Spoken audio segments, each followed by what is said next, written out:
All right, good morning, everybody.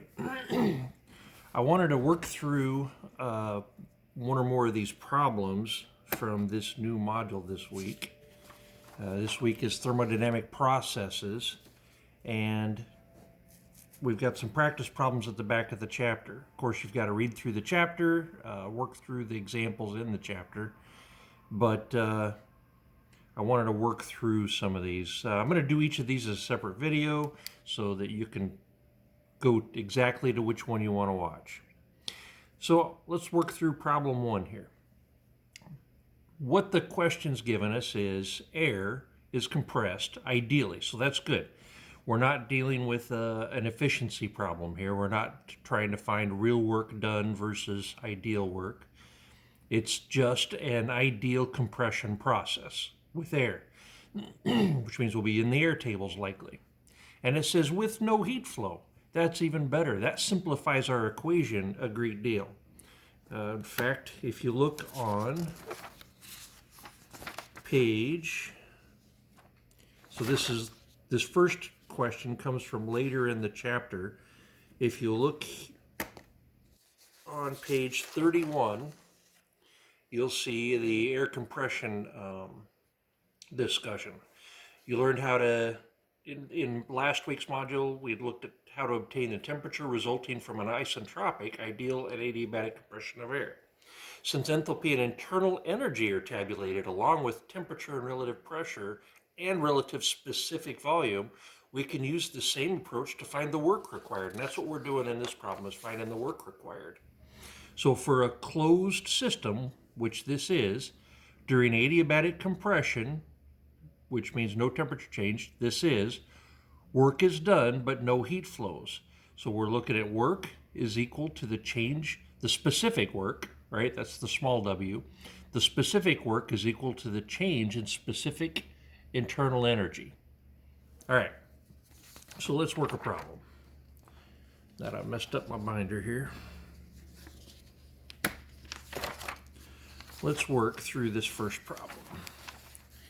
So how much specific work is required and what is the final temperature? So it's asking for two things, and the only things it's given us is 100 minus 100 degrees Fahrenheit and 1/5 of its initial volume. So temperature 1, we have an initial, is equal to minus 100 degrees Fahrenheit. And specific volume, that's all we know right now. So let's look that up in the air tables.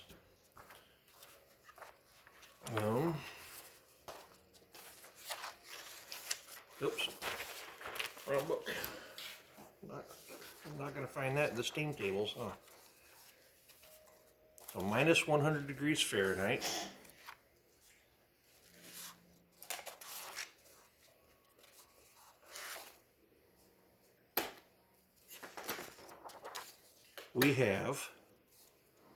We're looking for our internal energy, the U, and we're looking for our specific volume. Because the only thing we know is that the final volume is 1/5 of the initial. And this small v here, this volumetric ratio is volume over specific volume. It's unitless, that's why that box is blank, which makes it really convenient for working through problems like this. So we have an initial specific volume of 393.9. Initial internal energy of 61.29 BTUs per pound mass. All right, so let's find our final specific volume first. So V2 equals V1 over 5 equals 393.9 over 5, which equals, should be right around 80, just under 80. 393.9 divided by 5. 78.78.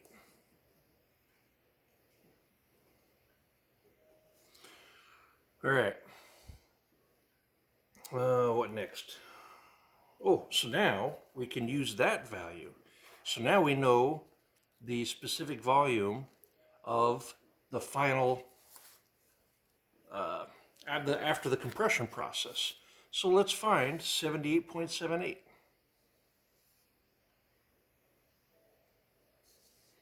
There's a 78.04 that's tied to 230 degrees Fahrenheit. Let's go with that. We could interpolate between those, but 78.04 is close enough for our purposes here. We'll use 230 degrees Fahrenheit.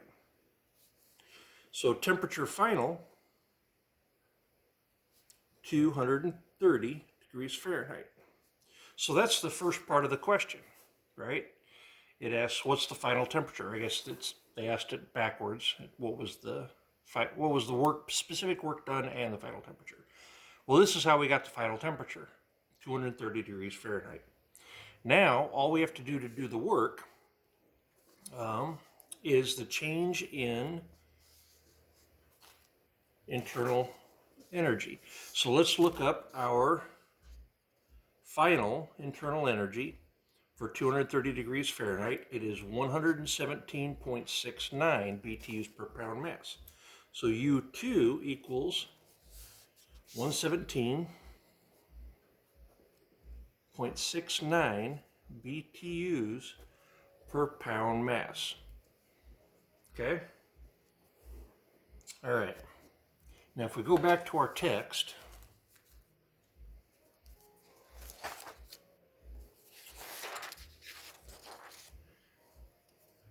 it tells us what equation to use and why. Work during a compression process for a closed system, right? And that's what this is. This is just it's being compressed, nothing's going anywhere. There's no flow, it's a closed system. So we don't need to include flow energy. All we need is the internal energy. So the specific work is equal to the change in internal energy. So specific work per pound mass, is equal to U2 minus U1, which is equal to 117.69 BTUs per pound mass minus our initial internal energy, 61.29 BTUs per pound mass.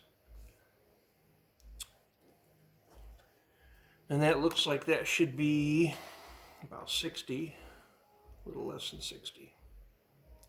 I like to eyeball the numbers before I do the calculator thing, just to make sure I do the calculator thing right. 69 minus 61.29 equals 56.4.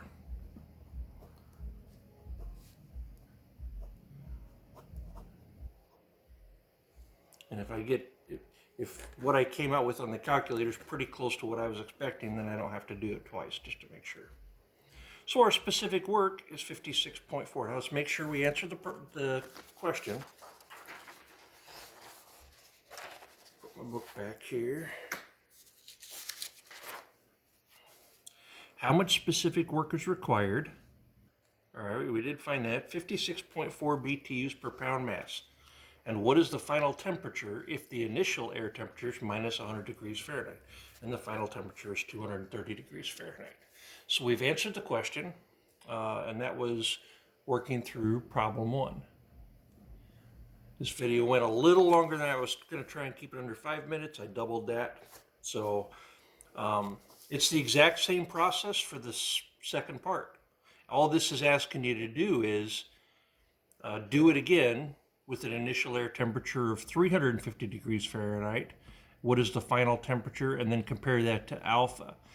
And what I want you to do is, do you think it'll take more work or less work to compress a fluid that has a higher initial temperature.